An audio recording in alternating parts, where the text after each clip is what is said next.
ሳምንት ሆኗል 100 ቢሊዮን ነጥብ 5 ብር ነው የገባልኝ 100 ቢሊዮን ነጥብ 5 ይሄን እግዚአብሔር አመስግኑልኝ። አሜሪካ ኢራን ወደ ኤርትራ ጥላለች ተብሏል። በአሁኑ ሰዓት እንደተሰማው መረጃ ለኤርትራ ይህ ጦርነት መልካም ነገር ይዞ መጥቷል ተብሎ የተነገረ ይገኛል። ለዚህ ምክንያቱ እንግዲህ በየመን ከሚገኙት የሁቲ ታጣቂዎች ጋር የተያያዘ ነው። የእስራኤል መርከቦች በሶማሊያ እገዳ ተጥሎባቸዋል። እጅግ በጣም አስገራሚ ነው ጋይስ። ክርስቶስ ፍቅር ነው፣ ለዓለም ሁሉ ነው የሞተው። ይህን ክርስቶስን ፍቅር ይዘህ እየሰበክ ምን ያታግላል? በዓለም ፖለቲካ ውስጥ እየተወዛወዝክ የብዙዎች ደግሞ የተደበቀ ስሜትም እየገነፈለ ወጣ። እውነት የሚናገር ዘፋኝ ግፍን ከሚደግፍ ሰባኪ ይበልጣል። ዘፈን ኃጢአት ነው የሚል ሰው ከዘፈን የከፋውን የሰው ልጅ መከራና ግፍ በደል ዝም ብሎ የሚመለከት ወይም ደግሞ የሚደግፍ ከሆነ እሱ ለወዶ ያደረ ምንደኛ እንጂ። ወደ ስራ ሲገባ እስከ $1 ቢሊዮን ጀነሬት ያደርጋል የሚባልለትን የኩርሙክ ፕሮጀክትን የገዛ የቻይና ካምፓኒ እንዲሁም ደግሞ በቡርኪና ፋሶ ወርቅ የማውጣት ስልጣን የተሰጠው የራሽያ ካምፓኒ አላማቸው ምንድን ነው? ኮንፊውዝ የሆናችሁ ሰዎች አላችሁ። ማለት ኢራን ፈንጆችን ማለትም እነዚህ ሲ ማይኖችን እዚህ ጋር ስትሬት ኦፍ ሆርሙዝ ውስጥ አስቀምጣለች ሲባል ታዲያ መርከቦች እንዴት ነው እያለፉ ያሉት ምትሉ ሰዎች አላችሁ። ምክንያቱም መርከቦች እያለፉ ነው። ስቲል አሜሪካን በዚህ የሚያልፉ መርከቦችን እያዘች ነው። ሰላም ውድ የአቢሲኒያ ዴይሊ ቤተሰቦቻችን እንደምን አላችሁ? አዳዲስና ትኩስ መረጃዎችን በጠቃሚ መልእክቶች እያዋዛን ወደ እናንተ የምናደርስበት ፕሮግራማችን አሁን ጀምሯል። በአሁኑ ሰዓት በሶሻል ሚዲያ ላይ መነጋገሪያ የሆኑ ጉዳዮችን እያነሳን እንመለከታለን። አሁን በቀጥታ ለዛሬ ወዳዘጋጀንላችሁ ቪዲዮዎች እናልፋለን። እናንተም ቪዲዮቹን ከተመለከታችሁ በኋላ ሐሳብ፣ አስተያየት እንዲሁም ምን እንደተሰማችሁ በኮሜንት ሴክሽኑ ላይ ጻፉልን። እስከ መጨረሻው አብራችሁን ቆዩ። አቢሲኒያ ዴይሊ። የእስራኤል መርከቦች በሶማሊያ እገዳ ተጥሎባቸዋል። እጅግ በጣም አስገራሚ ነው ጋይስ። በተለይም ደግሞ ከሰሞኑ እጅግ በጣም መነጋገሪያ ከነበረው ጉዳይ መካከል አንዱ የእስራኤል ማለት ነው ዲፕሎማሲ ለመሾም እንዲሁም ደግሞ የተለያዩ ከሶማሌላንድ ጋር እያደረገች ያለቻቸውን ሹመቶች በተመለከተ ሶማሊያ ተቃውሞ ማሰማቷ እንዲሁም ደግሞ ደብዳቤ መጻፏ ጭምር የሚታወስ ነገር ነው። በሰዓትም እንግዲህ በባቤል ማንዴብ ወደብ ኢትዮጵያን ጨምሮ በተለያዩ አፍሪካ ሀገራት የሚጠቀሙበትን ባቤል ማንዴብ እንዲሁም ደግሞ ሬድሲ ወይም ደግሞ ቀይ ባህርን ሙሉ ለሙሉ ማለት ነው የእስራኤል መርከቦች እንዳይተላለፉበት ሶማሊያ ማገዷን እየተነገረ የሚገኘው ምክንያቱም ደግሞ እስራኤል ለሶማሌላንድ የሀገርነት እውቅና በመስጠት የሶማሊያን ሉዓላዊነት ተዳፍራለች በሚል ሰበብ ነው ሶማሊያ የእስራኤል መርከቦች እንዲሁም ደግሞ የተለያዩ የእስራኤል ንብረት የሆኑ ማለት ነው በዛም ወደብ እንዳይተላለፉ እገዳ መጣሏ እየተነገረ የሚገኘው ነገርን በርካቶችን እያነጋገረ ይገኛል። በተለይም ደግሞ በአፍሪካ ቀንድ ማለት ነው ውጥረቶች ሊነግሱ ይችላሉ የሚያስብሉ ውሳኔዎች እየተላለፉ እንደሆነ ነው እየተመለከትን የምንገኘው። እስራኤልስ ይህን ነገር ትቀበላለች ወይ? እንዲሁም ደግሞ ከሶማሌላንድ ጋር ያላትን ግንኙነት በምን መልኩ ታስኬዳለች? ከሶማሊያ ጋርስ ያለው ይሄኛው ሰጣ ገባ ማለት ነው ወዴት ይሄዳል የሚለው ነገር በርካቶችን እያነጋገረ ይገኛል። ነገር ግን የእስራኤል መርከቦች ማለት ነው በሶማሊያ ክልከላ መሰረት በባቤል ማንዴብም ሆነ በቀይ ባህር በኩል ምንም አይነት የእስራኤል መርከቦች አይተላልፉም እንደማለት ነው። አሜሪካ ኢራን ወደ ኤርትራ ጥላለች ተብሏል። በአሁኑ ሰዓት እንደተሰማው መረጃ ለኤርትራ ይህ ጦርነት መልካም ነገር ይዞ መጥቷል ተብሎ የተነገረ ይገኛል። ለዚህ ምክንያቱ እንግዲህ በየመን ከሚገኙት የሁቲ ታጣቂዎች ጋር የተያያዘ ነው። እንደሚታወቀው ኢራን ለተጨማሪ ጦርነት የሚከፈትብኝ ከሆነ በየመን የሚገኙት የሁቲ ታጣቂዎች የሬድሲን ወይም ባቤል መንደብን ዝግ ያደርጋሉ ስትል ነበር። ይህንም ተከትሎ የአሜሪካ መንግስት ከፍተኛ የሆነ እርምጃ እንደወሰደ እንግዲህ የተለያዩ የእስራኤል ተኮር የሆኑ ሚዲያዎች እየዘገቡት ይገኛሉ። እንደሚታወቀው በአፍሪካ ውስጥ ኖርዝ ኮሪያ የምትባለው የአፍሪካ ኖርዝ ኮሪያ የተባለችው ኤርትራ ከአሜሪካ ጋር ከባድ ሁኔታ ውስጥ ናቸው። ከባድም ሳንክሽን እሷ ላይ ተጥሎባት ነበር። ከባድ የሆነ ማዕቀቦች ለዓመታት ተጥሎባት ነበረ። ታዲያ ከኢራን ጋር በተፈጠረው ጦርነት ምክንያት ይህንን ችግር ሶልቭ ለማድረግ ማለትም የሬድሲ እንዳይዘጋ አሜሪካ ኢራን ወደ ኤርትራ ጥላለች ተብሏል። ኤርትራም ወደ 700 ማይልስ የሚያክል በቀይ ባህር ላይ ወደብ እንዳላት ብዙዎቻችን እናውቃለን ብዬ አስባለሁ። ታዲያ ይህንን ረዥም የሆነ ወደብን በመጠቀም እንግዲህ አሜሪካና እስራኤል በየመን ውስጥ ከሚገኙ የሁቲ ታጣቂዎች ሊቃጣ የሚችለውን ችግር ሶልቭ በማድረግ ከሷ ጋር እያወሩ ነው ተብሏል። ከላይም እንደምትመለከቱት የአሜሪካ ልዩ መልእክተኛ ኤርትራ በመግባት ከኤርትራ ፕሬዚዳንት ጋር እንዳወሩ ተነግሯል። በተጨማሪም በዚህ ጉዳይ ከኤርትራ ጋር ብቻ ለም የአሜሪካ ልኡካን ቡድኖች ያወሩት እንዲሁም ከግብጽ ፕሬዚዳንት ከአልሲሲ ጋር በዚህ ጉዳይ ተነጋግረዋል ተብሏል። የአሜሪካ ልኡካን ቡድኖች እናም ኤርትራ ከአሜሪካ ጋር በዚህ ጉዳይ የምትስማማ ከሆነ እንግዲህ አዲስ ምዕራፍን ለሷ ይከፍታል ማለት ነው። የተለያዩ ማዕቀቦቿ ሊነሳላት ይችላል ተብሎ የተነገረ ይገኛል። ኦፍኮርስ ይህ ጉዳይ ደግሞ ኢራን በጣም የሚያበሳጭ ነገር ነው። ምን ይከስታል አብረን የምናየው ነገር ይሆናል። ኮንፊውዝ የሆናችሁ ሰዎች አላችሁ። ማለት ኢራን ፈንጆችን ማለትም እነዚህ ሲ ማይኖችን እዚህ ጋር ስትሬት ኦፍ ሆርሙዝ ውስጥ አስቀምጣለች ሲባል ታዲያ መርከቦች እንዴት ነው እያለፉ ያሉት ምትሉ ሰዎች አላችሁ። ምክንያቱም መርከቦች እያለፉ ነው። ስቲል አሜሪካን በዚህ የሚያልፉ መርከቦችን እያዘች ነው፣ ኢራንም እያዘች ነው ሰሞኑን። እና ታዲያ ፈንጅ ካለ መርከቦቹ እንዴት ነው እያለፉ ያሉት የሚል ጥያቄ የምጠይቁ ሰዎች አላችሁ። እንዴት እንደሆነ ልንገራችሁ። ኢራን ፈንጆቹን በዘፈቀድ አይደለም የምታስቀምጠው። ማለት የፈለገችበት ቦታ ዝም ብሎ መጣል ሳይሆን ስትራቴጂክ የሆነ አቀማመጥ ነው የምታስቀምጠው። እዚህ አካባቢ ነው ፈንጆቹ የሚቀመጡት። ይኸውላችሁ እዚህ ኤሪያ ላይ ማለትም ወደ ገልፎቹ ቦርደር ነው ፈንጆቹን የምታስቀምጠው። ለምን ከዚህ በፊት የሚያልፉት እነዚህ የኮሜርሻል መርከቦች በዚህ በኩል ነው ታከው የሚያልፉት። አንደኛ ሾርት ከት ነው፣ አስቡት። ከዚህ መጥተው እንደዚህ ዞሮ ማለፍ በጣም ትልቅ ሾርት ከት ነው። በጣም ይሄ ዲስፕሌስመንት ነው ለነሱ። በዚህ በኩል መጥተው ያልፋሉ ማለት ነው። እና ፈንጆቹ እዚህ ጋር ሲቀመጡ መርከቦቹ ያንን ፈንጅ አቮይድ ለማድረግ ምን ያደርጋሉ ማለት ነው? ወደዚህ ይመጡላታል ማለት ነው። ይሄ ቦታ ፍሪ ነው፣ ፈንጅ የለውም። ወደዚህ ቦታ ይመጣሉ፣ ያኔ ካፕቸር ታደርጋቸዋለች ማለት ነው። የመጀመሪያው የኢራን እቅድ ምን ነበረ? ይህንን ፈንጅ አቮይድ አድርገው ወደዚህ ሲመጡ ለመያዝና ዋጋ የትራንዚት ፊ እንዲከፍሉ ማድረግ ነው። ያንን አሁን ኢምፕሊመንት እያደረገች አይደለም። ነገር ግን እንዲያልፉ ማትፈቅድላቸውን መርከቦች በአሁኑ ሰዓት ካፕቸር እያደረገች ነው። ያንን የምታደርገው ደግሞ ወደዚህ በኩል ስለሚመጡላት ነው። ወደ ኢራን ፖርት ተጠግተው ስለሚያልፉ እይታ ውስጥ ይገቡላታል ማለት ነው። ኒኮላስ ማዱሮን ከቬንዙዌላ ይዘው ወደ አሜሪካ ካመጡ የስፔሻል ፎርስ ወታደሮች ውስጥ አንደኛው ወታደር 400,000 የአሜሪካ ዶላር አሸናፊ ሆኗል። ይሄን በማድረጉ ምክንያት አሜሪካ በቁጥጥር ስር አውሏለች። ይሄ የሆነበት ምክንያት ለምን እንደሆነ አጠር አድርጌ ልንገራችሁ። እንግዲህ የቬንዙዌላ ፕሬዚዳንት ማዱሮ አሁን አሜሪካ ከያዘችው ወራት ጊዜ ተቆጥረዋል። ነገር ግን ፕሬዚዳንቱ ከመያዟ ማለትም አሜሪካ ወደ ቬንዙዌላ ዘምታ ፕሬዚዳንቱን ከመያዟ ከደቂቃዎች በፊት አንድ የስፔሻል ፎርስ ወታደር በዚህ በኦንላይን ቅመራ ላይ እንደ ፖሊ ማርኬት ባሉ የቁማር መቀመሪያዎች ላይ የቬንዙዌላ ፕሬዚዳንት ማዱሮ ከስልጣን ይወርዳል፣ በአሜሪካ ይያዛል ብሎ በ32,000 የአሜሪካ ዶላር ቁማር ተወራርዶ ነበረ እና ከደቂቃዎች በፊት ነበር ከመያዙ ከደቂቃዎች በፊት ነበር ይሄን ቁማር የተወራረደ ወታደሩ። በመጨረሻም የ400,000 የአሜሪካ ዶላር አሸናፊ ሆኗል። አሁን ላይ የአሜሪካ ይሄንን የስፔሻል ፎርስ ወታደር በቁጥጥር ስር አውላው ምርመራ እያካሄደችበት ነው የሚገኘው። እውነት የሚናገር ዘፋኝ ግፍን ከሚደግፍ ሰባኪ ይበልጣል። ዘፈን ኃጢአት ነው የሚል ሰው ከዘፈን የከፋውን የሰው ልጅ መከራና ግፍ በደል ዝም ብሎ የሚመለከት ወይም ደግሞ የሚደግፍ ከሆነ እሱ ለሆዱ ያደረ ምንደኛ እንጂ በፍጹም እውነተኛ የክርስቶስ አገልጋይ ሊሆን አይደለም። አንተ የሕይወት ቃል የሆነውን ወንጌል ይዘህ ምን ሰራህ? አጣመህ ጥላቻና ዘረኝነትን እየሰበክበት፣ ግፈኞችንና አምባገነኖችን እየደገፍክበት፣ ቢዝነስ እየሰራህበትና እየነገርክበት አይደለም እንዴ? የምትቀኘው ኃጢአተኛ ነው ዓለማዊ የሆነ የምትለውን ይህ ሰው ግን በዘፈኑ ታሪክ አወሳበት፣ ፍቅርን፣ አንድነትን ሰበከበት፣ ግፍና በደልን ተቃወመበት፣ ተረኞችና አምባገነኖችን ታገለበት፣ ለታፈነ ሕዝብ ድምፅ ሆነበት እንጂ ሌላ ምን ሲሰራበት ተመለከት?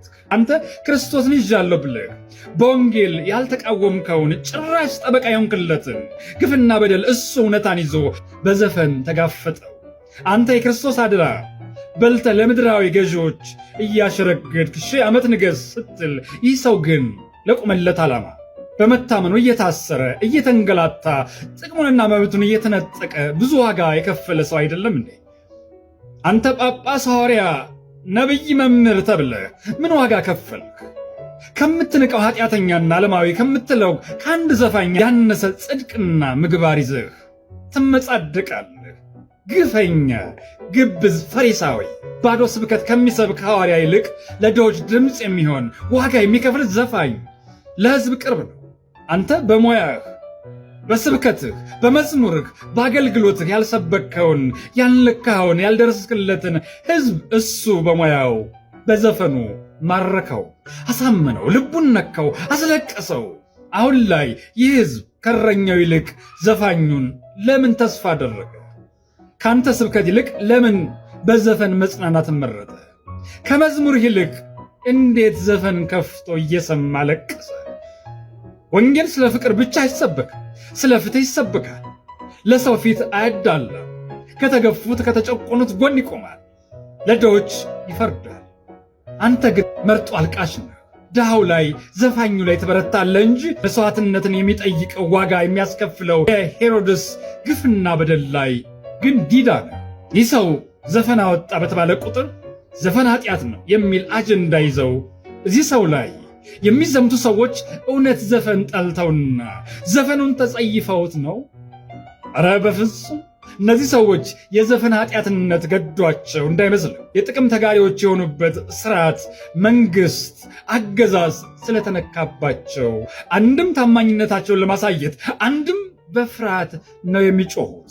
ከጀርባቸው የዘር የሃይማኖት ጥላቻ የተሸከሙ ፖለቲከኞች አጀንዳ የነገቡ ሰዎች ናቸው። ዘፈንማ ከዓለማዊ ስቴጅ ላይ ተባሮ ጓዙን ጠቅልሎ ከእነሱ ቸርች ከከተመች ቆየች እኮ። አይደለም እነሱ አምላካቸው ራሱ መች ያለ ዘፈን ይንቀሳቀሳል? ግፍን የሚደግፉ በደልን እያዩ ዝም የሚሉ የአምባገነኖች ጫማ የሚልሱ ራሳቸው ለጥቅም የሸጡ ሰዎች በምን ሞራላቸው ነው በዜማ ስለ ሀገር፣ ስለ ፍቅር፣ ስለ አንድነት ወዘተ የሚያዜመውን የነፃነት ታጋይ የሚያወግዙት? መጋቢ ሐዲስ እሸቱ። ያጣላችሁ ደግሞ ቻክ የተደረገ እንቁላል ማለት ምንም አልገባኝም። እኔ ይህ ነገር ከ2 ዓመት አካባቢ ከ9 ወር ምናምን አካባቢ ጀምሮ ያው በዚህ በኩል ያለው ቪዲዮ እያያችሁ እየነገርኳችሁ ነበር ለኔ ቤተሰቦች። ያው እኔ የተረፈኝ አካውንት መዘጋት ምናምን ነው ማለት ግን ጀስት የዛኔ የመጣው ፋሚሊዎች ሲሰሩት ጭምር እንዴት አድርገው እንደሚሰሩት ያው አሁን የሷ ቪዲዮ ላይ እንትን ተደርጎም ውስጡ አስኳሉም ሆነ ነጩ ነገር ጤነኛ አይደለም እና ስፔሻሊ እንደ ጅቡቲ አይነት ሀገራት ላይ በብዛት ይሄ ፌክ እንቁላል ነው ያለው፣ የሚሰራውም እንደዚህ ነው እና ወገኔ ነቃ ማለት እንዳትሞቱብኝ ቢኮዝ ላስቲክ ነው በቃ ሌላ ምንም ታመር የለውም። ደጋግሜ ፖስት አሁን ድንገት መቅደስ የሚል አካውንት ላይ አይቼው ነውና እንቁላል አይነት አለው እና ዝም ብሎ መግዛቱን ብቻ ሳይሆን ወይ ዋጋ መቀነሱን ብቻ ሳይሆን ብዙ ጊዜ ደግሞ እንደዚህ ለክፉ ዓላማ የሚሰሩ ነገሮች ዋጋቸው ረኪሽ ነው። እሱን ብቻ ሳይሆን ማየት እንቁላል መሆኑን እንግዲህ ያው ሰብረን ላናጣራው እንችላለን፣ ግን እንደዚህ አይነት የሚታዩ የፊት ለፊት ምልክቶች ስታዩ ተጠንቀቁ ለማለት ያክል ነው። መልካም ምሽት። ከኋላ የምትመለከት ወንድማችን እንግዲህ በ100 ቢሊዮን የሚቆጠር ብሮች እንግዲህ ወደ ስልኬ ገብቶልኛል፣ ድንገት ቴክስት አድርጎልኛል ብሎ ተናግሯል። ምስክርነት ተሰጥቷል በአንድ የሃይማኖት ስፍራ። የገባልኝም ገንዘብ እጅግ በጣም ብዛት ስላላቸው ዜሮዎቹ እጅግ በጣም ስለበዙልኝ ለመቁጠር ብዙ ሰዎች ተቸግሯል ብሏል። የብሩ መጠን እንግዲህ ከኋላ የምትመለከቱት የብር መጠን ነው። ቴክስቱን እያሳየ ነው እንግዲህ እንደምትመለከቱት 100 ቢሊዮን ያለው ነገር ግን ዜሮዎቹና ቁጥሮቹን ስቆጥሯቸው ከ18 እና ከ17 በላይ ናቸው።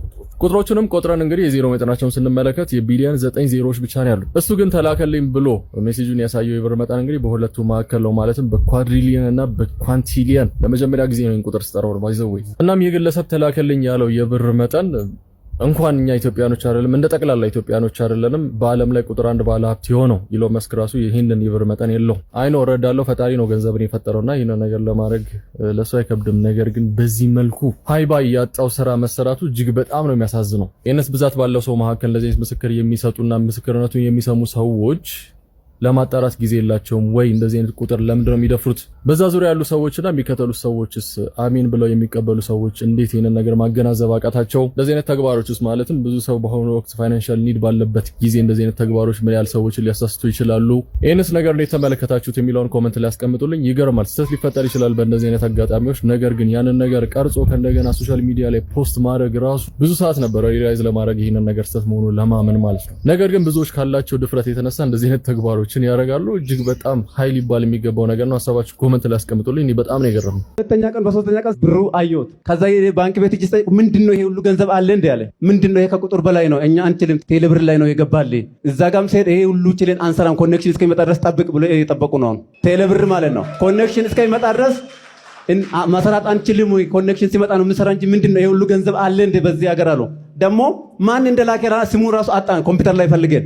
እግዚአብሔር ስራ በጣም የሚገርመኝ ነገር ይሄ ነው። በቃ በጣም የሚያስገርም ነገር ነው የእግዚአብሔር ስራ ማለት ነው። እኔ አላመንኩም ይሄን የእግዚአብሔር ታምራት ይሁት እስክሪን ላይ ቁጥሩ ራሱ እቺ ያላምብ ማለት ሰው የሚሰራ ሰውዬ ማለት ነው። እግዚአብሔር ሰጪ ነው። ስንት ነው? ስንት 100 ቢሊዮን ነጥብ 56 ነው የሚለው አንብቡት በደንብ 100 ቢሊዮን ነጥብ 56 ብሎ እኔ 500 ቢሊዮን 500 ሺህ ምናምን ብሎ ነው የሚለው። ይኸው ስማ ከላይ ምንድን ነው የሚለው? ዲር ተመስገን ይላል። አካውንት ይላል። የስ አንብበው እስኪ 100 ቢሊዮን 568 ሚሊዮን 298,796 አንተ ተነስተህ ከህዝቡ 6 ሺህ ብር ወሰድክና ወሰድክ። ምን ወሰድኩ? 6 ሺህ ብር መረጃ አለ አይደል? ስንት ወሰድኩ? 6 ሺህ ብር ከስንት ሰው? ወደ 425 ነው የሚለው። ስንት ሆነ አንድ ላይ? 2 ሚሊዮን ከምናምን። ስንቱ ተሰበሰበ? ስንት ተሰበሰበ?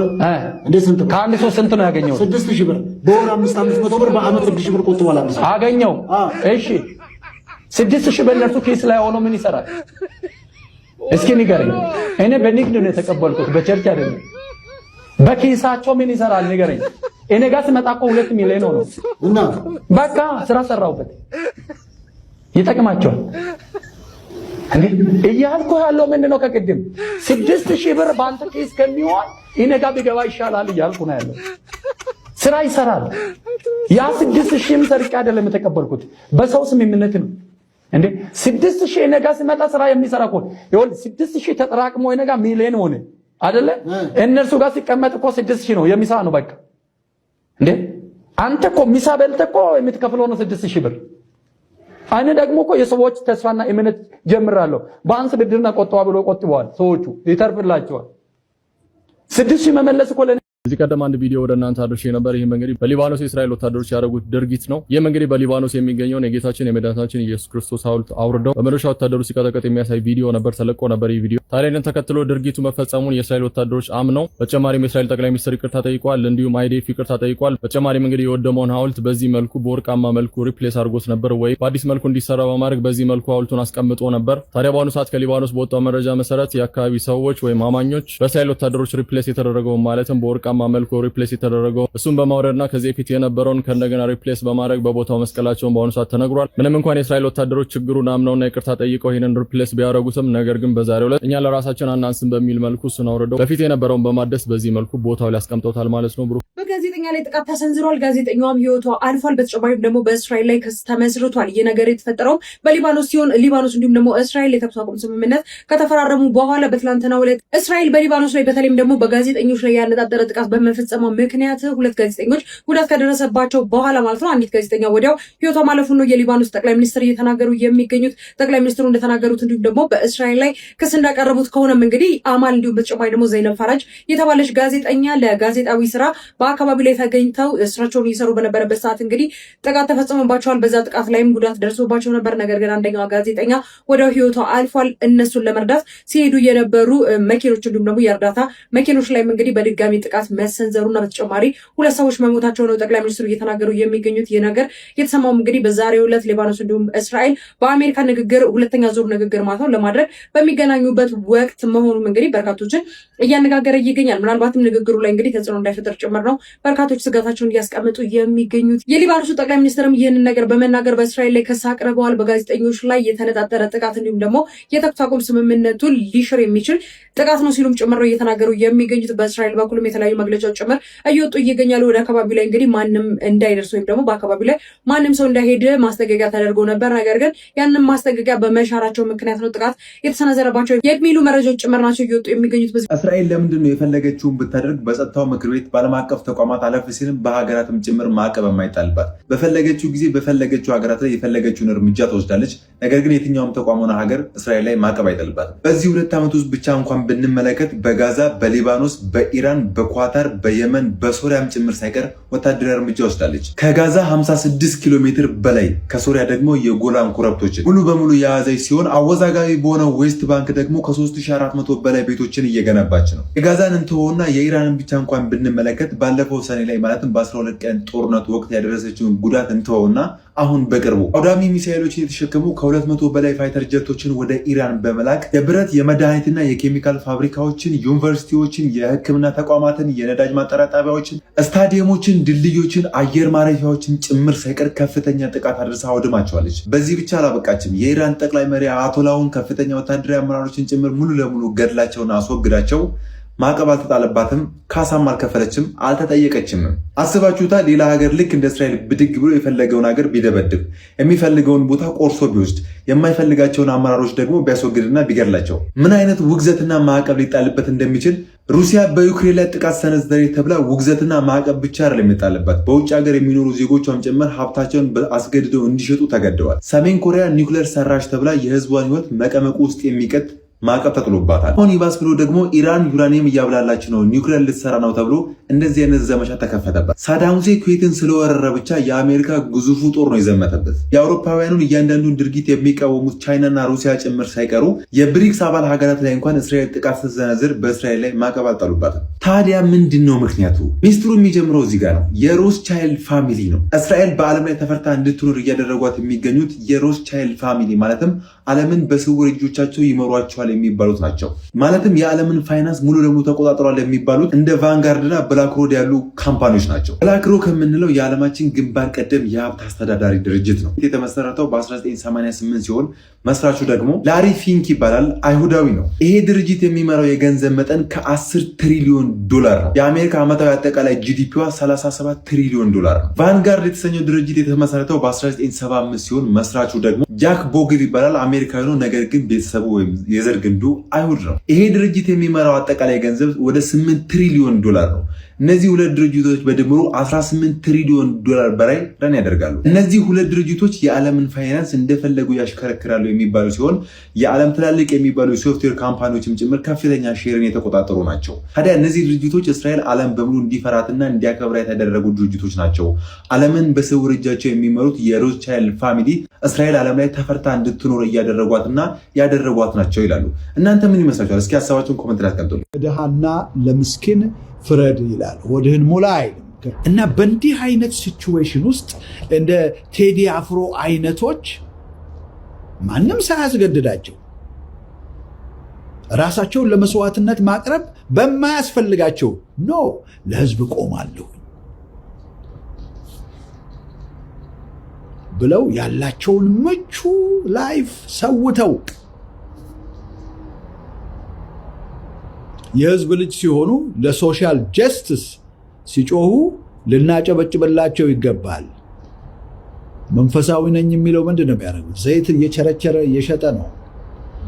ገስት ሃውስ እያለ ህዝብ እያጭበረበረ ነው። የታመሙ ሰዎች መድኃኒታቸውን እንዳይወስዱ ተፈውሳችኋል፣ ፈውስ አለ ምናምን ብሎ ስንቱ እያለቀ ነው። መጽሐፍ ቅዱስን ብብቱ ስራ አድርጎ ሰባኪ ነኝ፣ ዘማሪ ነኝ፣ ጳጳስ ነኝ፣ ቄስ ነኝ፣ ነብይ ሐዋርያ ነኝ እያለ ነገር ግን ህዝብ እዚህ ሲያልቅ አፉን ስለ ህዝብ የማይከፍት አይደለም። በመጽሐፈ ምሳሌ ላይ አይደለ ያለው? ባልሳሳት መጽሐፈ ምሳሌ ዋት 31 ላይ ይመስለኛል። መጽሐፈ ምሳሌ 31 ቁጥር wait a minute እንትን መጽሐፍ ቅዱስ ያለች እቺ መጽሐፍ ቅዱስ ነገራችን ላይ ከኔ ጋራ አክሮስ ኮንቲኔንት የዘለቀች ናት። over 40 years መጽሐፈ ምሳሌ ላይ ይኸውላችሁ ምዕራፍ 31 ቁጥር 8 ምን ይላል? አፍህን ስለ ዲዳው ክፈት፣ ተስፋ ስለሌላቸውም ሁሉ ተፋረድ። አፍህን ክፈት፣ በእውነትም ፍረድ፣ ለድሃና ለምስኪን ፍረድ ይላል። ሆድህን ሙላ አይልም። ከአምባገነን ጋር እየሮጥክ አፋቸውን ስለ ዲዳው የሚከፍቱትን እያሳደድክ ከገዳዮች ጋር በማበር በእነሱ ላይ አፍህን አትክፈት። አፍህን አትክፈት እና መንፈሳዊ ነን የሚሉት ደፍረው ያልተናገሩትን ቴዲ አፍሮ ሲናገር ኖሯል። ዛሬም እየተናገረ ክርስቶስ ፍቅር ነው። ለዓለም ሁሉ ነው የሞተው። ይህን ክርስቶስን ፍቅር ይዘህ እየሰበክ ምን ያታግላል? በዓለም ፖለቲካ ውስጥ እየተወዛወዝክ የብዙዎች ደግሞ የተደበቀ ስሜትም እየገነፈለ ወጣ። የብዙዎቹ ስፔሻሊ የሃይማኖት ተቋማት በጣም ነው የሚያሳዝነው። ሃይማኖቶች ክርስትናን ከሆነ መጽሐፍ ቅዱስን፣ እስልምና ከሆነ ቅዱስ ቁርአንን፣ ይህንን ነው መስበክ ያለባቸው። በዚህ ነገር ውስጥ ገብተው ወጥ ዋጭ ሆነው በዚህ ደረጃ ህዝብን የሚያቃቅል ነገር ውስጥ መግባት ተገቢ አይደለም። በጣም ወርስት የሆነ በብዙም እምነትን ይወለ መንግስት ሰማያት የሚያስገባን ወንጌል ከሚሰብኩ ሰዎችም ይሄን አጠብቅ። ዝም ብለህ ተነሳ። አሁን የሚያሳፍረው ትላንት ያየዋቸው የቴዲ አፍሮ ሙዚቃ ከእንትኑ አፍ ሲወጣ ከሱ ድምፅ ሲወጣ ግጥሞቹ ምናምን በየሰው ጆሮና አይን የተጠቀጠቀ እግዚአብሔር አሳየ። ያ ናታን ነው ወይም ማን የሚባለው ሐሰተኛ ነብይ እንትና በጥፍ የመታው በየት በኩል አልፎ ነው እግዚአብሔር ለአንተ ለኔ ሳይነግረኝ ባላንተ የነገረ አይነት ነገር በጣም ነው የሚያሳፍረው። ሲጠቀጠቅ ተመለከተ። በጣም በቅንነት ፍቅር ነው የምሰብከው። ክርስቶስ ፍቅር ነው። ለዓለም ሁሉ ነው የሞተው። ይህን ክርስቶስን ፍቅር ይዘህ እየሰበክ ምን ያታግላል? በዓለም ፖለቲካ ውስጥ እየተወዛወዝክ አስታራቂ ነው መሆን ያለባቸው። የሚገርም ነው። የቴዲ ሙዚቃ እንዳይደመጥ ብሎ አንድ ፓስተር በእንትን ወጥቶ ይጸልይ ነበር፣ እናየው ነበር ፌስቡክ ላይ። ለምን አልተቃወሙም? ይሄንን ቴዲ አፍሮ እኮ የስርዓቱን ጉብጠት ነው። አየህ፣ ይሄ የኔ መንግስት ነው ለምን ተነካ ብለህ ዘራፍ የምትል ከሆነ መንግስትን በዝምታ አልፎ ጉዳዩን እንደተስማማበት የሚቆጥር ከሆነ መንግስታችንም በዘርም በሃይማኖትም እየለያየን ነው። በአሁኑ ሰዓት የተሰሙ 3 መረጃዎችን ወደ እናንተ ላድርስ። ስለ ኢራንና ስለ አሜሪካ ንግግርና ኔጎሽዬሽን የዓለማችን ጆሮ በአሁኑ ሰዓትም ያተኮረው ሙሉ ለሙሉ በሚድል ኢስት ውስጥ ነው። የጦርነት መቼ ይጀምራል ወይስ መቼ ይቋጫል የሚለው ነገር እስካሁን ድረስ አልታወቀም። የአሜሪካኑም የመከላከያ ሚኒስትር ፒት ኤግዛም እንደተናገሩት ከሆነ ኢራን የቀራት ትንሽ ጊዜ ነው ወይም ትንሽ ወቅት ነው፣ ልትፈጠን ይገባል፣ እስካሁን ድረስ ግን መስኮቶቹ አልዘጉም ሲሉ ተናግረዋል። በተጨማሪም እሳቸው እንደተናገሩት ከሆነ አሜሪካ የሆርሙዝ ሰርጥ መዝጋቷና ብሎክ ማድረጓን እንደምትቀጥል ተናግረው በዚህም የተለያዩ መርከቦችን መቆጣጠርና እንዲሁም መመለስ፣ በተጨማሪም የተለያዩ ትናንሽ ጀልባዎች ላይ ተኩስ መክፈቷን እንደምትቀጥል ተናግረዋል። የኢራን የውጭ ጉዳይ ሚኒስትር እንደተናገሩት ከሆነ ወደ ፓኪስታን ማምራታቸውን ተናግረው ነገር ግን ወደ ፓኪስታን ብቻ ለማመራው 2 ተጨማሪ ሀገራቶችን እጎበኛለሁ ሲሉ ተናግረዋል። ከዚህ ውስጥም ከላይ እንደምትመለከቱት ፓኪስታን ኢስላማባድ፣ ኦማን ሞስካት እንዲሁም ወደ ራሻ ሞስኮ እንደሚሄዱና ለስራ ጉብኝትና ከጎረቤቶቻቸው ጋር ለማውራት ምክርን ለመጠየቅና እንዲሁም በሚድል ኢስት ያለውን ሁኔታ ከነሱ ጋር ለማውራት ነው ሲሉ ተናግረዋል። ለኔጎሽዬሽን እንደሆነ እስካሁን ድረስ አልተናገሩም። ነገር ግን ኢስላማባድ ወይም ፓኪስታን ያቀናሉ። ታዲያ ለየት ያለ ነገር የተፈጠረው በአሜሪካን ሳይድ ነው። ሲኤንኤንም እንደዘገበውና የተለያዩ ሚዲያዎች እየዘገቡት እንዳለው ከሆነ የአሜሪካን ፕሬዝዳንት ዶናልድ ትራምፕ ለኔጎሽዬሽን ወደ ፓኪስታን 2 አማካሪዎቻቸው እንደሚልኩ እነዚህም እንግዲህ ዊትኮፍ እና ኩሽነር ናቸው። እነዚህ 2ቱ ብቻ ናቸው የሚሄዱት ተብሏል። ከዚህ በፊት እንደሚታወቀው እንግዲህ በቫይስ ፕሬዝዳንቱ የተበራ የኔጎሽዬሽን ቲም ነበር የሚሄደው። በአሁኑ ወቅት ግን 2ቱ ብቻ ሆነዋል። ይህም እንግዲህ የአሜሪካኑ ፕሬዝዳንት ዶናልድ ትራምፕ እዚህ ኔጎሽዬሽን ላይ ያላቸውን ተስፋ መቁረጥ የሚያሳይ ነገር ነው ተብሎ የተነገረ ይገኛል። ይህም ሁኔታ ወዴት እየሄደ እንዳለ እስካሁን ድረስ አልታወቀም። የአሜሪካኑ ፕሬዝዳንት ቫይስ ፕሬዝዳንታቸውን ቀነሰው ሌሎች ልኡካን ቡድን እንደሚልኩ ተናግረዋል። የኢራኑ ውጭ ጉዳይ ሚኒስትር ደግሞ ለኔጎሽዬሽን እንደሆነ እስካሁን ድረስ አልተናገሩም። ነገር ግን ይፋ ለሆነ የስራ ጉብኝት ወደ 3 ሀገራት እንደሚያቀኑ ተናግረዋል። ከዚህ ውስጥም አንዷ ፓኪስታን ነች ተብሎ ተነግሯል ማለት ነው። ይህ ሁኔታ እንዴት ይቋጫል? 2ቱ ሀገራት ተመልሰው ወደ ጦርነት ይገባሉ? ማን ጦርነቱን ይጀምረዋል የሚለውን ነገር እንግዲህ ዓለም እየጠበቀ ይገኛል። እስካሁን ድረስ ምንም የታወቀ ነገር የለም። ብሩክ ነኝ፣ ይመለሳሉ አዲስ ነገር ካለ። ጣሊያን ኢራንን በመተካት የዓለም ዋንጫው ላይ እንድትሳተፍ ጥሪ ቀርቦላታል። ነገር ግን ጣሊያን ይህንን ጥያቄ ውድቅ ማድረጓ ነው በዚህ ሰዓት እየተነገረ የሚገኘው። እንደሚታወቀውም ጣሊያን ማለት ነው በማጣሪያ ጨዋታ ላይ ወደ ዓለም ዋንጫ ሳታልፍ መቅረቷ እንዲሁም ደግሞ ከዓለም ዋንጫ መሰናበቷ የሚታወስ ነገር ቢሆንም በዚህ ሰዓት ማለት ነው ያለፈችው ወይም ደግሞ ወደ ዓለም ዋንጫ ማለት ነው ለመሳተፍ ያለፈችውን ኢራንን በወቅታዊ ሁኔታ ምክንያት ማለት ነው ዶናልድ ትራምፕ ኢራንን በመጣል እንዲሁም ደግሞ ጣሊያን በምትኩ ማለት ነው የዓለም ዋንጫ ላይ እንድትሳተፍ ጥሪ አቅርበዋል የሚሉ መረጃዎች በስፋት ሲዘዋወሩ ነበር። እንዲሁም ደግሞ ትክክለኛነታቸው ከተረጋገጠ በኋላ የጣሊያን የተለያዩ ባለስልጣናት እንዲሁም ደግሞ የጣሊያን ሚዲያዎች ማለት ነው ይህ ነገር በፍጹም ልክ አይደለም፣ ቢቻል እንኳን እኛ በብቃታችን ነው ይህንን የዓለም ዋንጫ መሳተፍ የምንፈልገው እንጂ በፍጹም ኢራንን ተክተን አይደለም መሳተፍ የምንፈልገው ሲሉ ጭምሮ እየተናገሩ የሚገኙት። በሌላ በኩል ደግሞ ዶናልድ ትራምፕ ይህንን ያደረጉበት ዋነኛው ምክንያት ከጣሊያኗ ፕሬዚዳንት ጋር ከዚህ ቀደም ማለት ነው ሰጣ ገባ ውስጥ ገብተው እንደነበረ እንዲሁም ደግሞ ከጣሊያን ጋር ያበላሹትን ዲፕሎማሲ ለማስተካከል ፍላጎት ስላላቸው ነው ይህንን የኢራንን ድል ለጣሊያን መስጠት የፈለጉት የሚል መረጃዎች ጭምር እየተዘዋወሩ ይገኛሉ። ነገር ግን አሜሪካ ወይም ደግሞ ዶናልድ ትራምፕ የዓለም ዋንጫው ማለት ነው ኢራንን በማስወገድ ጣሊያን እንድትሳተፍ ያቀረቡትን ጥያቄ ጣሊያኖች ሙሉ ለሙሉ ውድቅ ማድረጋቸውን እየተነገረ የሚገኘው በአሜሪካ በሜክሲኮ እንዲሁም ደግሞ በካናዳ አማካኝነት የሚዘጋጀው ይህኛው የዓለም ዋንጫ እንግዲህ ጣሊያን ወድቃለች ኢራን ተሳተፋለች የሚለውን ነገር ሙሉ ለሙሉ በመሻር ማለት ነው ጣሊያን እንድትሳተፍ ጥያቄ የቀረበውን ነገር ሙሉ ለሙሉ በሚዲያቸው በኩል እንዲሁ ደግሞ በተለያዩ ባለስልጣናታቸው በኩል ውድቅ አድርገውት እየተመለከትን እንገኛለን። ኢራንስ ተሳተፋለች የሚለው ነገር አጠያቂ ነው። እስካሁን ድረስ ሙሉ ለሙሉ የተወሰነ ውሳኔ የለም። ወደ ስራ ሲገባ እስከ $1 ቢሊዮን ጀነሬት ያደርጋል የሚባልለትን የኩርሙክ ፕሮጀክትን የገዛ የቻይና ካምፓኒ እንዲሁም ደግሞ በቡርኪና ፋሶ ወርቅ የማውጣት ስልጣን የተሰጠው የራሻ ካምፓኒ አላማቸው ምንድን ነው? እስቲ አሁን ባለው ደረጃ ዓለም ላይ የወርቅ ክምችት ያላቸው ሀገራት ሰንጠረዥ ይሄንን ይመስላል። በአንደኛነት አሜሪካ 8133 ቶን ወርቅ ሀብት ይዛ አንደኛ ላይ ትቀመጣለች። ራሻና ቻይና ደግሞ 5ኛና 6ኛ ደረጃን ይዘዋል። ወደ ኋላ ተመልሰን በ2000 ዓመተ ምህረት ራሻ የነበራትን ክምችት ስናየው 384 አካባቢ ነው። ቻይና ደግሞ 395። ስፔሲፊክሊ ከ2013 ጀምሮ ያለውን ስናየው ደግሞ ከሁሉም ሀገራት የበለጠ ሪዘርቭ የያዘችው እስከ 2023 ድረስ ባለው ራሻ ናት። ከዛ በኋላ ቻይና፣ ቱርክ እያለ ይቀጥላልና ሊስቱን ስናየው ከየትኛውም ሀገር የበለጠው 2ቱ ሀገራት ወርቅ ሲሰበስቡ ነበር። የሰበሰቡ የነበሩባቸው አማራጮች ለምሳሌ ቻይና ዓለም ላይ ወርቅን በማውጣት አንደኛው ሀገር ናት። ያንን ወርቅ ለኤክስፖርት ብዙም አታቀርበው።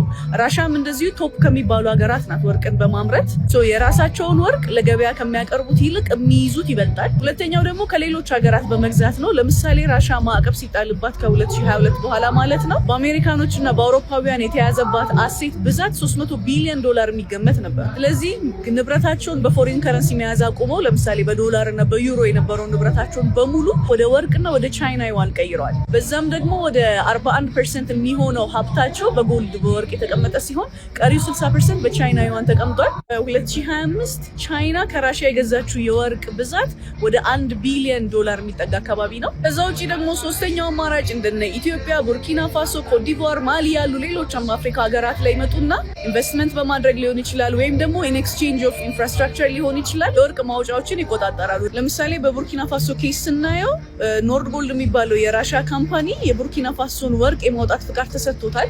ኢን ኤክስቼንጅ ራሻ ደግሞ ዋግነር በሚባለው ግሩፓቸው፣ ስለ ዋግነር ሌላ ቪዲዮ ላይ እነግራችኋለሁ።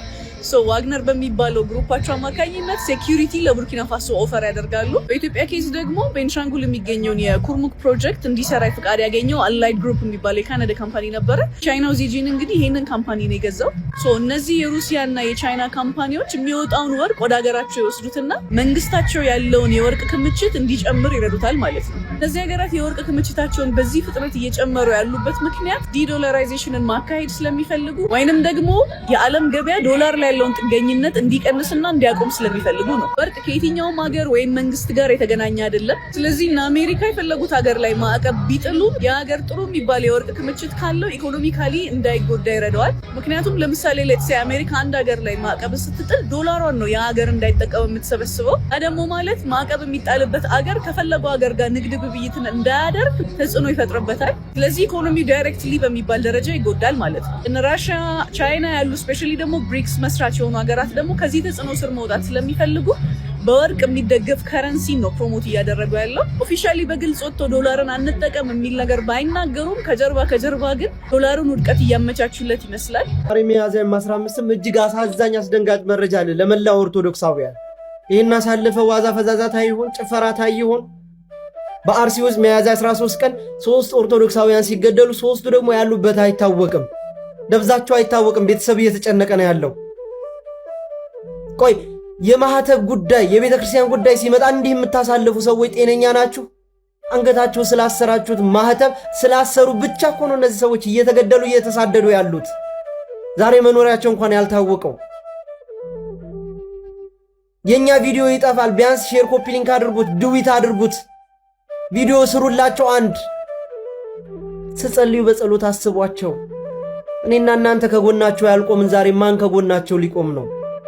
ታዲያ የማህተብ ትርጉም ምንድን ነው? የማህተብ ግዴታችን ምንድን ነው? ቴዲ አፍሮ ዳስጣን ላይ የሆኑ የሚያሳዝኑና የጭካኔ ታሪክን የሚገልጹ ስንኞች አሉ። አድምጠናቸው እንመለስ።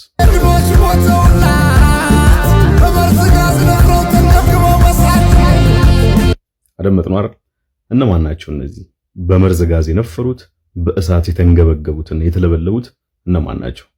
የአበሻ ጀብዱ መጽሐፍ አለ በአዶልፍ ፓርለሳክ የተጻፈ በተጫኔ ጆብሬ መኮንን ወደ አማርኛ የተመለሰ ጥቂት አረፍተ ነገሮችን ከዛ ላንብብላችሁ።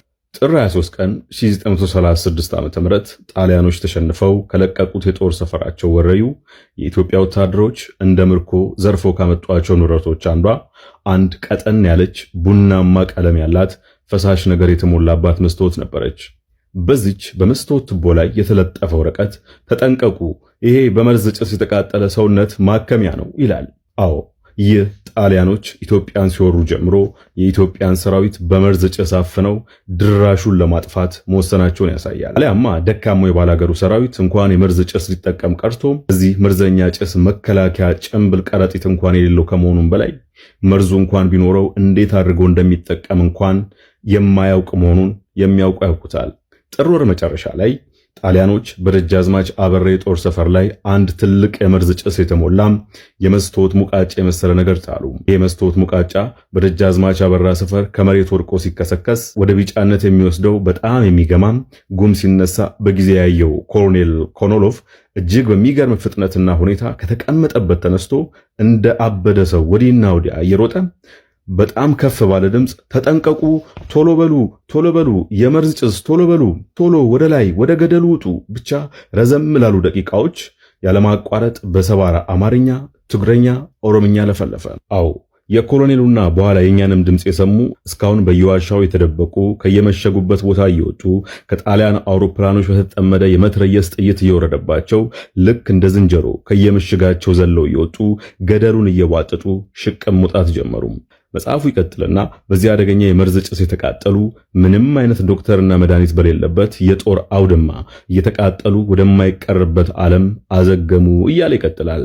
በቴዲ አገላለጽ በመርዝ ጋዝ እየነፈሩ እነን የመርዝ ጋዝ ለማምለጥ ደግሞ ወደ ገደል እየወጡ ሽቅብ እየወጡ ወደ ላይ እየወጡ ያለ በመትረየስ ነው ሲረፈርፏቸው የነበሩት። ይህ ከፍተኛ የሆነ የጭካኔ ድርጊት ነው እናውቀዋለን። የሁለተኛ ፋሽስት ጣሊያን ወረራ ማለት ነው። ስለዚህ በመርዝ ጋዝ የነፈሩት በእሳት የተንገበገቡት እነዚህን ለመግለጽ ነው። በነገራችን ላይ ይሄንን ተከትሎ ጣሊያን የደም ካሳ ከፍላለች ለኢትዮጵያ ወደ 30 ሚሊዮን አካባቢ ነው። ይህንን የአክሊሉ ማስታወሻ አክሊሉ ሀብተወልድ ማስታወሻ ላይ ማግኘት ትችላላችሁ። በዛ 30 ሚሊዮን ብር ደግሞ የቆቃ ግድብ ተሰርቶበታል ማለት ነው። ይመቻችሁ። ኢትዮጵያ እየገቡ ያሉት እነዚህ ኢቪ ዳምፕ ትራኮችን ደግሞ በኤሌክትሪክ የሚሰሩ ገልባጭ መኪኖች ምን ያህል ኢፊሸንት ናቸው? ስለነሱ አንዳንድ ዲቴል መረጃዎችን ልንገራችሁ። አዲስ ስታንዳርድ ዛሬ ባወጣው መረጃ መሰረት እንግዲህ እዚህ ጋር ከጀርባ የምትመለከቷቸው በኤሌክትሪክ የሚሰሩ ገልባጮች እንግዲህ ወደ ኢትዮጵያ እየገቡ እንደሆነ መረጃውን ዛሬ አጋርቷል። እንደምትመለከቱት በኢትዮጵያ ባቡር ላይ ተጭኖ ነው እንግዲህ ወደ አዲስ አበባ እየመጡ ያሉት። ቁጥራቸውን በጣም በርከት ያለ እንደሆነ ከዚህ ማየት ትችላላችሁ። ታዲያ ስፔሲፊካሊ ወደ ኢትዮጵያ የሚመጡት መኪኖች የትኞቹ ናቸው? ምን ያህልስ ደግሞ ኤፊሸንት ናቸው የሚሉትን ደግሞ ከካምፓኒው ያገኟቸውን አንዳንድ መረጃዎችን ላጋራችሁ። እንደሚታወቀው ሲኖትራክ በፊውል የሚሰሩትን ብቻ ሳይሆን በኢቪ ወይም ደግሞ በኤሌክትሪክም የሚሰሩ ሄቪ ዲዩቲ እና ላይት ዲዩቲ የሆኑ በካፓሲቲም እንዲሁም ደግሞ በፐርፐዝም በጣም የተለያዩ የኤሌክትሪክ መኪኖችን ያመርታል። ከነዚህ መካከል ደግሞ ከጀርባ የምትመለከቱት V7X የሚባለው ሞዴል ቀጥታ ወደ ኢትዮጵያ እየተላከ ያለው ሞዴል ይሄ ነው። እነዚህ ወደ ኢትዮጵያ እየተላኩ ያሉት መኪኖችም ቁጥራቸው 102 የሚደርስ ሲሆን እንግዲህ ሲኖትራክ በኦፊሻል ፔጁ ላይ በለጠፈው ቪዲዮ መሰረት እንግዲህ ከመጀመሪያ ከመነሻው ፕሮዳክሽን አንስቶ እስከ መጨረሻ ድረስ እስከ ምርታቸው ማለቂያ ድረስ ያለውን ሙሉ ሂደቱን የሚያሳይ አጭር ቪዲዮ የለጠፈ ሲሆን ከላይም ካፕሽኑ እንግዲህ እንደምትመለከቱት ዴስቲኔሽን ኢትዮጵያ ይላል እና ስፔሲፊካሊ ለኢትዮጵያ ታስበው የተመረቱ እነዚህ መኪኖች ምን አይነት ኤፊሽንሲ ያላቸው ፊቸራቸው ምንድነው የሚለውን እናያለን። በመጀመሪያ እነዚህ መኪኖች የተገጠመላቸው ሞተር 410 ኪሎዋት ሲሆን ይህም እንግዲህ በሆርስ ፓወር ሲሰላ ከ550 እስከ 557 ድረስ ይደርሳል። ይህም ማለት በጣም ሲግኒፊካንት የሆነ ጉልበት አላቸው። የተገጠመላቸው ባትሪ ሊቲየም አይረን ፎስፌት ባትሪ ሲሆን እዚህ ጋር ከገቢናው ጀርባ ላይ የምትመለከቱት ይሄ የባትሪ ቤቱ ነው። በሶስት አይነት መንገድ ይመጣል። የመጀመሪያው አነስተኛ የሚባለው 282 ኪሎዋት አወር ባትሪ ሲሆን እስከ 230 ኪሎ ሜትር ድረስ ሬንጅ አለው። በሁለተኛ ደረጃ ሳፖርት የሚያደርጉት ደግሞ 350 ኪሎዋት አወር አቅም ያለው ባትሪ ሲሆን ይህም ደግሞ እስከ 290 ድረስ ኪሎ ሜትር ሬንጅ እንዲኖራቸው ያስችላቸዋል። ሶስተኛው ደግሞ ከ423 ኪሎዋት አወር ባትሪ አንስቶ እስከ 500 ኪሎዋት አወር ባትሪ ድረስ ሊገጠምላቸው የሚችል ሲሆን ይሄኛው ባትሪ ከ350 እስከ 500 ኪሎ ሜትር ድረስ እንዲሄዱ ያስችላቸዋል። በተለይም የመጀመሪያዎቹ የሁለቱን ባትሪዎች ሬንጅ ስታዩ በጣም አነስተኛ ነው። ነገር ግን እነዚህ ሳይት አካባቢ የሚሰሩ መኪኖች እንደመሆናቸው ከተማ ውስጥ ተገድበው የሚሰሩ መኪኖች እንደመሆናቸው ያን ያክል ከከተማ ስለማይንቀሳቀሱ ሬንጃቸው ብዙም ማተር አያደርግም። ማተር የሚያደርገው ጉልበታቸው ነው። የእነዚህ መኪኖች በጣም ሶስት የሚገርሙ ፊቸሮችን ልንገራችሁ። የመጀመሪያው ባትሪያቸው ስዋፐብል ነው ወይም ደግሞ መቀየር ይችላል፣ ስዋፕ መደረግ ይችላል። ያም ማለት መኪናው ቻርጅ ሲጨርስ ቆሞ ረጅም ሰዓት ቻርጅ ማድረግ አይጠበቅበትም። ፉል ቻርጅ የሆነ ባትሪ አመታችሁ እዚህ ጋር መቅጠም ትችላላችሁ። መቀየር ይችላል በ5 ደቂቃ ውስጥ ማለት ነው። ነቅላችሁ ፉል ቻርጅ ያለውን ባትሪ ሰክታችሁ መኪናውን ወደ ስራ ማስገባት ትችላላችሁ ማለት ነው። ሁለተኛውና በጣም ደስ የሚለው ፊቸራቸው ደግሞ ምንድነው? ፋስት ቻርጅ ሰፖርት ማድረጋቸው ብቻ ሳይሆን ሁለት አይነት ጋን ቻርጀሮችን ይጠቀማሉ። ማለትም ለምሳሌ የኦቶሞቢሎችን አይታችሁ ከሆነ አንድ ቻርጀር ብቻ ነው የሚሰካባቸው አት ሴም ታይም ማለት ነው። ማለት ሁለት ሳይድ ሰፖርት አያደርጉም። እነዚህኛዎቹ ግን በሁለት ሳይድ ሁለት ቻርጀር ሰከታችሁ በፍጥነት ቻርጅ ማድረግ ትችላላችሁ ማለት ነው። ሶስተኛውና ደስ የሚለው ሌላ ፊቸራቸው ምንድነው? እዚህ ጋር የተገጠመላቸው ይሄ እዚህ ጋር ሻተር እዚህ ጋር ይታያቸዋል። እሱ አለ፣ እዚህ ጋር ሸራ አለ። ወይም ደግሞ ይኸውና ይሄንን መመልከት ትችላላችሁ። ይሄ ሸራ የሚሰበሰብና የሚዘረጋ ፊቸር አለው እና ያ ማለት ለምሳሌ አይታችሁ ከሆነ ሲኖትራኮች ከተማ ውስጥ በሚንቀሳቀሱበት ጊዜ አንዴ ጭነው ጭድ እየበተኑ ይሄዳሉ። አፈር ጭነው አፈር እያራገፉ አሸዋ። ያ ደግሞ አንደኛ ትራፊክ ላይ በጣም መስተጓጎል ይፈጥራል፣ መንገድ ያበላሻል፣ የሰው አይን ይጎዳል ምናምን እና እነዛን ሁሉ ነገሮች ያስቀራል፣ የከተማን ስታንዳርድ ይጠብቃል ተብሎ ይታሰባል። ሌላው እነዚህ መኪኖች ከ2500 እስከ 2600 ኒውተን ሜትር ቶርክ ያመነጫሉ። ያ ማለት ከፊውሉ ጋር ስታነጻጽሩት በጣም ፓወርፉል እንደሆኑ በዚህ ማወቅ ትችላላችሁ። ያ ማለት እንግዲህ ከዚህ በፊት የነበሩት የነዳጅ ሲኖትራኮች በጉልበታቸው የሚያስደንቋችሁ ከሆነ እነዚህ በጣም ወይ ቤተር ናቸው። እስከዛሬ ከተለመዱት በጣም ጉልበት እንዳላቸው ከፊቸራቸው ማየት ትችላላችሁ። ሌላው ጥሩ ጎናቸው ምንድነው? ያው አሁን ላይ የነዳጅ ሁኔታ አንሰርቴኒቲ የታየበት ነው። ነዳጅ ኤኒታይም ብሎክ ሊደረግብን እንደሚችል ማስገባት የሚከብደን ደረጃ ውስጥ ልንገባ እንደምንችል ኢቨን ኦርሙዝ ራሱ ከዚህ በኋላ በዚሁ ሊቀጥሉላ እንደሚችል ምንም በቃ ዋስትና እንደሌለ ነዳጅ ጉዳይ እኛ ራሳችን እስካላመረት ነው ድረስ ምንም ዋስትና መሆን እንደማይችል እያየን ነው። ስለዚህ አገር ውስጥ በሚመረት ኤሌክትሪክ ላይ ብቻ ዲፔንድ የሚሆኑ የኤሌክትሪክ መኪኖች ላይ በተለይም ደግሞ እንደዚህ አይነት ዲዩቲ የሚሰሩ መኪኖች ኢቪ ሆነው መምጣታቸው በጣም ጥሩ ነው። ነገር ግን ኮንሰርን ደግሞ የለም ማለት አይደለም። ያው እዚህ ጋር እንደ ኮንሰርን የማነሳው ነገር ምንድነው? እንደምታውቁት በአውቶሞቢሎቹ ራሱ የኢቪ መኪኖች በጣም ስቲል ከፊውል መኪኖች በጣም ወደኋላ ይቀራሉ። በጣም ብዙ ኢምፕሩቭ ማድረግ የሚገባቸው ነገር አለ። የፊውል መኪኖችን ሙሉ ለሙሉ ሪፕሌስ አድርጎ ለመስራት በጣም ብዙ የሚቀራቸው ነገር አለ እና ቴክኖሎጂው ገና ብዙ ኢኖቬሽን ያስፈልገዋል። በተለይ ደግሞ ባትሪያቸው ላይ በጣም ትልቅ ኢኖቬሽን ያስፈልገዋል። ልብ ብላችሁ ከሆነ እነዚህ ታክሲ የሚሰሩት ሚኒባሶች ለምሳሌ ፐርሰናሊ በትክክል ከመኪናው ባለቤት የሰማሁት መረጃ ነው እና መጀመሪያ የመጡት ባቾች በአሁኑ ሰዓት በቀን እስከ 2 ጊዜ ድረስ ቻርጅ ይደረጋሉ። አንድ የታክሲ ሾፌር መኪናውን በቀን 2 ጊዜ ያን የሚያክል ሚኒባስ ለዛው ማለት ነው ቻርጅ አድርጎ ፉል እያደረገ በቀን 2 ጊዜ ቻርጅ እያደረገ ታክሲ ሲሰራ ምን ያህል ያዋጣዋል፣ ምን ያህል ያስኬደዋል የሚለው ደግሞ ሌላ ኢሹ ነው።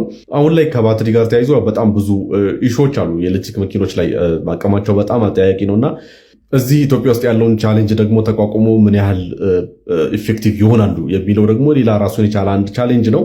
ለሁሉም ያው እንግዲህ መተው ወደ ስራ ሲገቡ ምናየው ይሆናል ማለት ነው። ገምሻባት ይሄ ነፍስ ነው። እሺ ሜዲካል ነገር ላይ ተረጋጊ ብሎ ነገር የለም።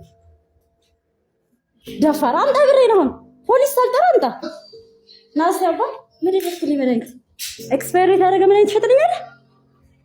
ደደብ ነህ ያማሃል። ተረጋጊ ለምን ተረጋጋው? እናንተ ነፍስ እኮ ነው የሚጠፋው። ኤክስፓየር ያደረገ መድኃኒት ትሸጣለህ? ለታመመ ሰው በሽተኛ ብሬ መልስ ብሬ አምጣ ሆኖ እኔ እዚህ ደንበኛ አይደለም። ቀዩ ልጅ አለ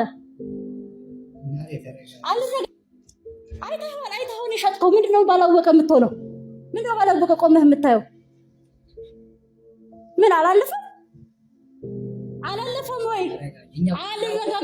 ብሬን አምጣው።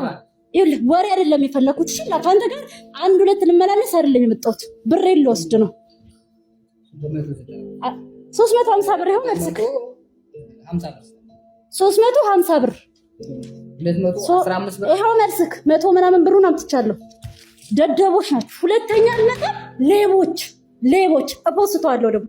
እሺ ቪዲዮ እንዳያችሁት ነው። እኔ እዚህ ጋር የመጣሁት አሁን ልጅቷን ወይም ፋርማሲስቶቹን ብሌም ለማድረግ ለመደገፍ ለመንቀፍ ምናምን አይደለም።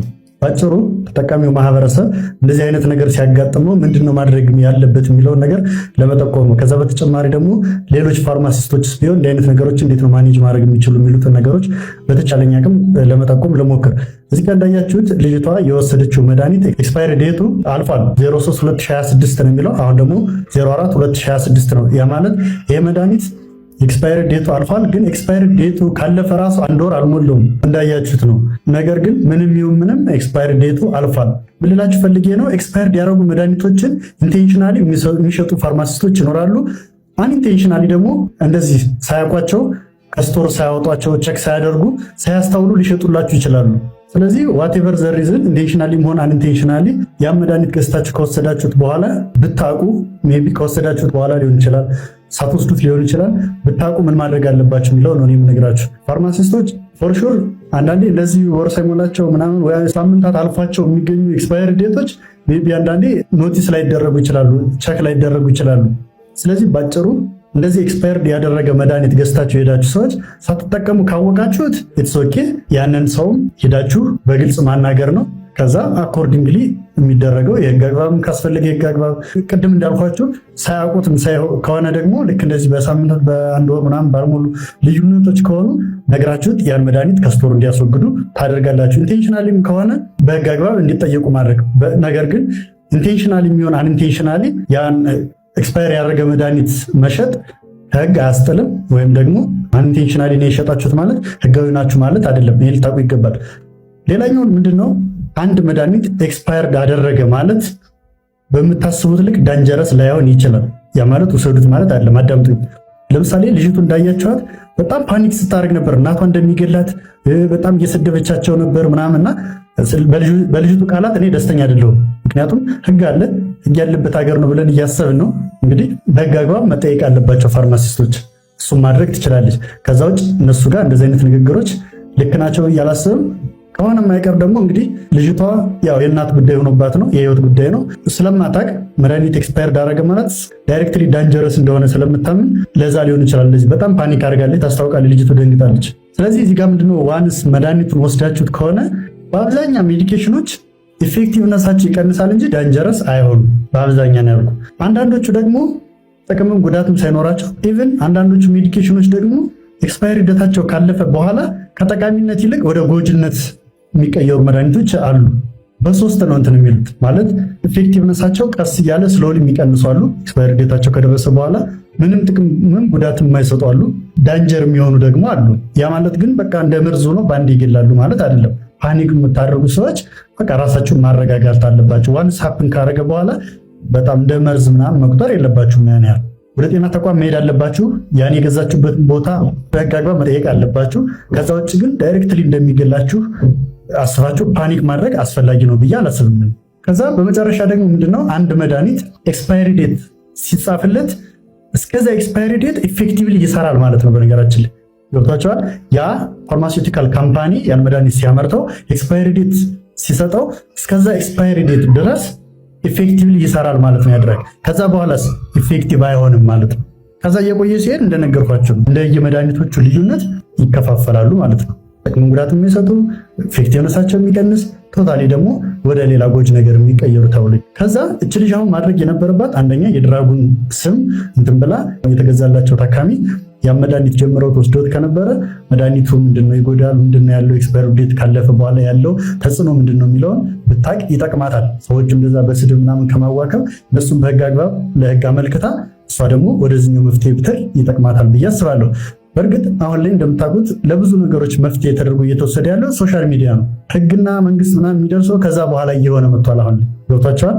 የሶሻል ሚዲያ ተጽዕኖ ሆኗል ለነገሮቹ የሚደርሰውና እንግዲህ እኔ እሷንም ፋርማሲስቶችንም ብሌም የማደርግበት ነገር የለም። በኢንሲደንሱ ማለት በመሸጣቸው አይደለም። በመሸጣቸው ቶታሊ ኢሌጋል ነው። እንዳያቸዋቸውም ዛርኖት ኮንፊደንት በቃ አንዳንዴ ልክ ያልሆነ ስራ ሲሰሩ እያያቸው ነው። ፕሮፌሽናል ናቸው ብዬ አስባለሁ።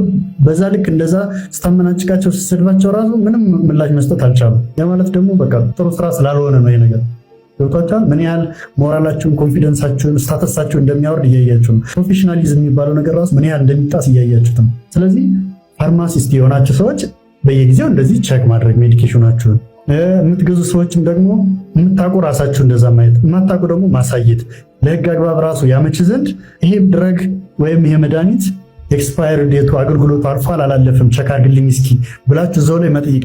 እንደዚህ ብላችሁት እያወቀ ሰጥቶ የላካችሁ ፋርማሲስት ፊል ሶሪ እንግዲህ አላቅም ምን ያህል የሞራል ዝቅጠት እንደሚሆን በቃ መናገርም አልችልም። በዚሁ አጋጣሚ ሳልጠቁም የማላልፈው ነገር ፋርማሲስቶች ብዙ ጊዜ የፋርማሲው ባለቤቶች ቁሞ ላይሰሩ ይችላሉ እዛ ጋር። ስለዚህ ተቀጥራችሁ የምትሰሩ ሰዎችም የራሳችሁን ኬረር ስለሆነ እያበላሻችሁ ያላችሁ የራሳችሁን ስም ነው እያበላሻችሁ ያላችሁ ኖ ማለት ልመዱ። ከዛ ውጭ ግን እንደዚህ የሚያጋጥማችሁ ሰዎች አሁንም በድጋሚ ማስጠነቀቃችሁ ፓኒክ ከማድረግ ይልቅ በህግ አግባብ ጠይቃችሁ ከዛ ደግሞ ለእናንተ ያለውን መፍትሄ ነው መፈለግ ያለባችሁ ብዬ አስባለሁ። ይመቻችሁ። እንግዲህ ውድ የአቢሲኒያ ዴይሊ ተመልካቾቻችን ለዛሬ ያዘጋጀንላችሁ አዳዲስና ትኩስ መረጃዎች እንዲሁም ጠቃሚ መልእክቶችን የያዙ የተለያዩ ቪዲዮዎች እነዚህን ይመስሉ ነበር። እናንተም እንግዲህ ስለ ቪዲዮዎቹ ያሏችሁን ሐሳብ፣ አስተያየት እንዲሁም የተሰማችሁን በኮሜንት ሴክሽኑ ላይ ጻፉልን። በቀጣይ ምርጥ ቪዲዮ እስክንመለስ ቸር ቆዩን።